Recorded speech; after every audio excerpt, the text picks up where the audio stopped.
আজকে আমি বিফ দম রেসিপিটি রান্না করে দেখাবো। এই রান্নাটি খুব সহজেই রান্না করা হয়ে থাকে এবং খেতে অসাধারণ মজাদার হয়ে থাকে। এটি সাধারণত রেস্টুরেন্টে মাটির চুলো এবং মাটির হাঁড়িতে দম দিয়ে রান্না করা হয়ে থাকে।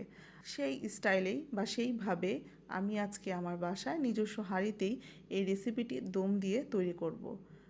প্রিয় দর্শক, আসসালামু আলাইকুম, welcome back channel Jahimas kitchen. তো বন্ধুরা, সবাই কেমন আছো? আশা করি আলহামদুলিল্লাহ ভালো আছো। তো চলো দেখে আসি কিভাবে এই রেসিপিটি আমি তৈরি করে নিচ্ছি। আমি এখানে পেঁয়াজ কুচি নিয়ে নিচ্ছি, দুইটি জয়ত্রী, একটা জয়ফলের টুকরো, কয়েকটি লং এবং ভাজা শুকনো মরিচ নিয়ে নিলাম। এটাকে আমি সুন্দরভাবে ব্লেন্ড করে নেব।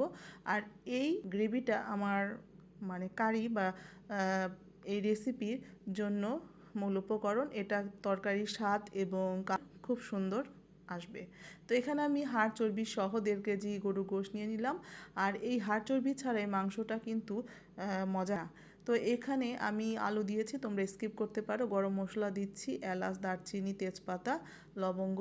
আর এলাচটা বড় এলাচ থাকলে ইউজ করতে পারো, সেটাতে আরও স্বাদ ভালো হয়। আমার ছিল না, তো আমি এখানে 1.5 চা চামচ পরিমাণ গরম মশলা দিয়েছি, স্বাদ মতো লবণ দিয়ে দিয়েছি এবং 1.5 চা চামচ পরিমাণ ধনিয়ার গুঁড়ো আমি এখানে দিয়ে দিয়েছি এবং 2 চা চামচ পরিমাণ আমি আদা রসুনের পেস্ট দিলাম এবং যেই পেস্টটা আমি করে রেখেছি সেটাও আমি এখানে দিয়েছি এবং হলুদ মরিচের গুঁড়ো দিলাম 2 চা চামচ। আমি 2 টুকরো কাঁচামরিচ দিলাম। এখানে আমি 3 টুকরো রসুন দিয়েছি। এখানে আমি সরিষার তেল দিয়েছি। আর সরিষার তেল ছাড়া এই রান্নাটা কোনোভাবেই করা যাবে না। সরিষার তেল দিয়ে করলে এটার প্রপার স্বাদটা পাওয়া যায়। তো এখানে আমি পেঁয়াজ বেরেস্তা ইউজ করেছি পরিমাণ মতো বা স্বাদ মতো। এখানে আমি পানি দিয়ে এখানে আমি ভালো করে দম দিয়ে দিচ্ছি। আর এটা আমি লো হিটে রান্না করব।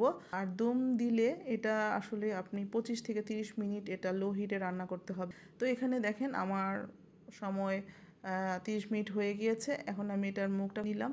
তো এটার দেখেন বুদবুদ করছে। এটা বুদবুদ করা মানে হচ্ছে যে আপনার প্রপার এটা হয়ে গিয়েছে আর এটার উপরে তেল ভেসে এসেছে। কালারটা দেখেন কি সুন্দর, মাশাআল্লাহ। মাংস সুন্দর সিদ্ধ হয়ে গিয়েছে গোশগুলো।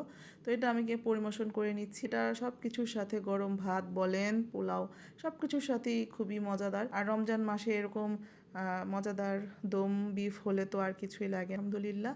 তো বন্ধুরা, যদি আমার রেসিপিগুলো আপনাদের কাছে ভালো লেগে থাকে অবশ্যই আমার ফেসবুক পেজ জাহিমাস কিচেনে একটি ফলো দিয়ে দিবেন এবং ইউটিউব জাহিমাস কিচেনে সাবস্ক্রাইব করে দেবেন। আর যারা অটোমেটিক করে দিয়ে তাদেরকে অসংখ্য অসংখ্য ধন্যবাদ।